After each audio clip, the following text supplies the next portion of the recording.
Hello and welcome to SaaS Council, a podcast where we review SaaS companies, talk about trends in the industry, and more. I'm Oscar Hernandez, joined as always by Udit Oscar, founder of PitchGround.com, where you can grab amazing software for up to 95% off. Let's talk SaaS.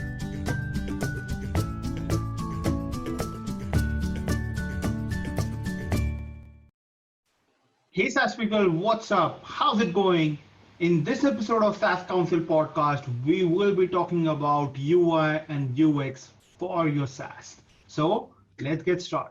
Oscar, how to get a brutally honest feedback for your UI and UX when you are starting out as a first-time SaaS founder? Because for us, whenever we create any sort of SaaS, it's our baby, and we feel that's the best UI UX in the world when apparently it's not. How to deal with that and how to get that brutally honest feedback? Yeah, man, this is a heck of a topic because we are just so into ourselves, and a lot of times we fall into this trap, right? This mental trap that what we have here is beautiful. It's perfect, and I cannot get any better. So a lot of the times we feel like we want this echo chamber of people just telling us that, yeah, man, this is the best website I've ever seen. This is the best SaaS I've ever seen. And reality is there's always room for improvement in anything that we do, right? And so we have to be open to feedback. It's the first thing that we want to talk about. First, you want to get somebody who is, just like the word says, brutally honest about their opinion on what it is that they are seeing. But more so than that, I would say, if you can, get someone who's actually knowledgeable about things, right? Not just someone that says, oh, you should probably do this in pink. That doesn't help you. That's not really good feedback. So brutally honest is something like, yeah, man, these shadows really don't go with it. I'm not feeling it. Or when it comes to UX, like I'm absolutely lost. I don't know what to do next, right? I've gone through one or two screens and I don't see any way to get done with what I'm supposed to get done. That is some valuable feedback. So you want to get people like that giving you some feedback on your SaaS for sure. Awesome. I think another thing that I would always recommend to people is just reach out to your friends and family, or maybe offer, let's say, some free plans or maybe some paid plans to at least 20, 30, 40 people. I don't know what your cost would be for your SaaS in terms of the server and the resources, but I would still recommend like giving out to about 30 people, especially to businesses who are going to use your product. And once you do that, ask them for their feedback.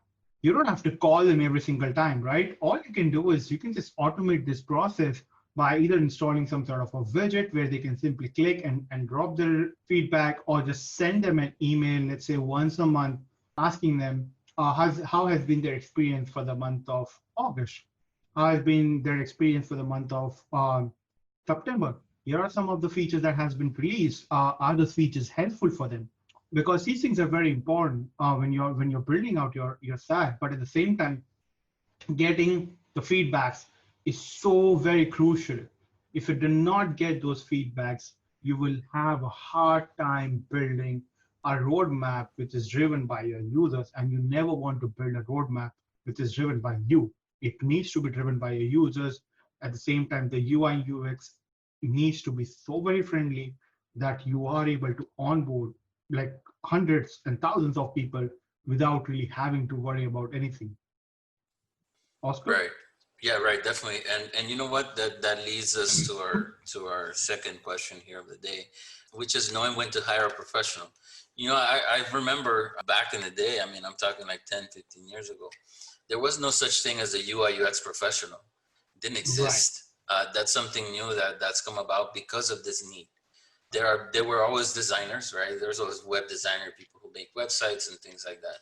But a UI, which is user interface, UX, user experience, those type of professionals, and now there's even subspecialties of these categories. There are guys that I've spoken to that they're like, no, I just do UX, that's it, no UI, or I just do UI, that's it, no UX. Right. Because it takes different type of planning, man. It's not just oh, this would look great here, or this would go. No, I mean, there has to be some kind of plan.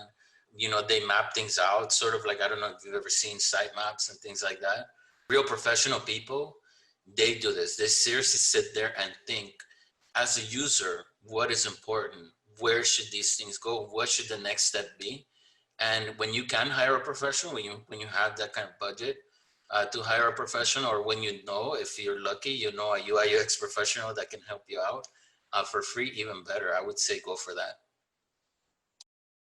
Brilliant. So since you have already spoken about the budget, that's one of the issues a lot of SaaS companies and early stage SaaS companies usually face. I don't have the budget. What do? I still need to focus on UI UX, but I don't have the budget to hire a professional. Where do I go? Where do I begin with? Yeah, so definitely you got a couple of options. One of them would be Fiverr. I don't know if you've ever actually hired anyone on Fiverr, but there are a lot of professionals right now on Fiverr that are doing this kind of work. You can go and hire some freelancers. There are people on Upwork that are doing some good work as well. So there are some options. I think we should probably put some of those options down in the comments section so that people can get some links and actually get some resources on where to find these people. What you want to look for is, again, reviews on these professionals, seeing, if they have completed any other jobs, how many jobs they completed, and what are other people saying about their work. That's very important as well. Also, just one last thing that I want to add is that just because someone does UI UX or works with UI UX doesn't mean they are suitable for your specific SaaS, right? There are different types of SaaS. So there are also subspecialties of people who work, for example, just mobile apps or just web apps or applications that handle widgets. And so you have to, at some point, you have to yourself give them all the requirements, let them know this is what I need, this is what I'm looking to build, this is sort of what I have in mind, and then let them give you an estimate. Don't rush to hire someone right away. Do your due diligence. Is very important. For sure, but just to add to it, I think there is one potential hack. I would say not really hack, but if you are low on budget and if you still want to focus on UI UX and you cannot afford them, then what you can do is you can just hire them for a couple of hours or maybe 3 hours, pay them, let's say $50 an hour or $60 an hour, and just take 3 hours of their time, get them on a call, show them your entire app or any sort of video application that you're using, share your screen, and then start getting those live feedbacks from them, and then write them down and then pass it on to your team. So that is a cheaper way, I would say, in order to get a lot of things done where you're still involving a high-end, talented, and experienced professional. And at the same time, you are mixing it up with your existing team so that the experience is there and then the skills are there. So you can combine both of them to get good results initially, get started with, and then move on, get customers to a point where you can hire someone full-time and then just keep improving your app all the time. So now with regards to that, that leads to my next question, Oscar. Where to look out for such awesome professionals? Yeah, I mean, you can look for them, like I said, you can look for them on freelancer.com, Upwork. Fiverr has a lot of design professionals. Another good place to look is Behance as well. That's sort of like a designer community. You can find some beautiful, beautiful designs there. And if you see something you like, right, then you can reach out to them. You can comment on their designs, and maybe you can start building a relationship with them that way. Dribble is another good place to see, to look for these kind of artists, because that's what they are. If we are talking about in layman's terms, these people are artists and they take a lot of pride in their work. And so it's awesome to work with someone like that. And that's definitely who you want to build a relationship with. But, when it comes to designers, what I like to do is build a relationship with many of them, because each designer has their own quirks and styles. And it's always important to get different kind of feedback for your projects. So, speaking of Dribble and all these things, what are some of the places that you'd find inspiration for design such as Dribble or some of the other that I just mentioned? I think my favorite website is Dribble. I really like Dribble. I usually find a lot of inspiration over there. There are some brilliant professionals on Dribble. And I really don't think if you are looking to improve your app and if you are looking for inspiration, then you really have to go out of Dribble. Then there is Behance, but Dribble has some incredible quality talent from around the world who are showcasing their talents, are showcasing how the problem can be solved in the most beautiful way and how your app can look like a unicorn from day one. Like that's what they do. They are those sort of those diamond merchants that we call in India, who polishes the diamond. When there is a raw diamond, the worth of that raw diamond is so less until it's really finished and polished. And when that happens, the price of same piece of stone increases drastically.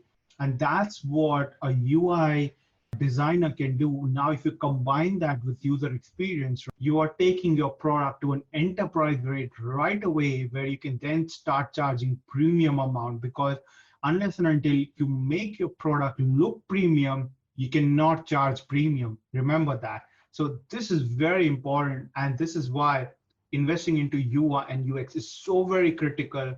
I understand there is budget constraint for a lot of startups, but again, some of the hacks and some of the suggestions that we shared can be implemented by you within your operations. What do you think, Oscar? Yeah, I mean, I think so. I completely agree with that. Another thing that I would add to it is there are a lot of SaaS out there that you can take inspiration from as well. If, for example, you are building a chatbot application, look at companies like Landbot, look at Drift. If you're looking to build, the aforementioned, scheduling application, look at what Calendly is doing. Not to say that you should go and copy what other people are doing, but you don't have to reinvent the wheel every time, right? If you're trying to establish a base, especially if you're starting out, you want to take a look at what has worked before, because these companies already went through years, maybe at times, right, of research, of trying out different UI UX. So why not take advantage of that? I see a lot of people actually complain about this, that, every SaaS is having their menu on the left side now. There's like, why is that? Why do you think that is? Is it because everybody's trying to copy everybody else? Or is it because the menu on the left side actually works better? It gives you more room when it comes to different type of sizes screens, or different, what kind of SaaS you are building. If you have a SaaS, for example, that is some kind of website builder or widget builder or something like that, you need a lot of screen real estate, right? And usually you have that on the wide angle, not on the height. And so, with modern monitors. And so, these are the kind of things that you need to think about. Why have these SaaS gone these ways? Why have these trends even emerged, right? It's because of this. There's a lot of research that's gone into it. I know that companies like, for example, Intercom has been one that has an extensive UI research, and you can see it in their product and how they build it. And so why don't you take advantage of that and say, okay, I have this base, and this is how my SaaS is different. This is the kind of secret sauce that we have. How does that fit into that? How does that enhance it? And I think that's one place you can really find some good inspiration. Fantastic. But other than that, if you are a first-time SaaS founder, if you're looking to get started, if you need any help with your SaaS, and if you are looking to launch your SaaS as an MVP, or if you have a full-fledged product where you're looking to acquire a lot of early adopters, then feel free to reach out to us at PitchGround at support@pitchground.com, and our team would be more than happy to help you out. We've already helped out tens of SaaS companies over $2.5 to $3 million so far, and we would love to help you out at the same time. With that, we will be wrapping up this episode, and we'll be coming back in the next episode, sharing some more insights, amazing contents around SaaS that can help you to grow your SaaS.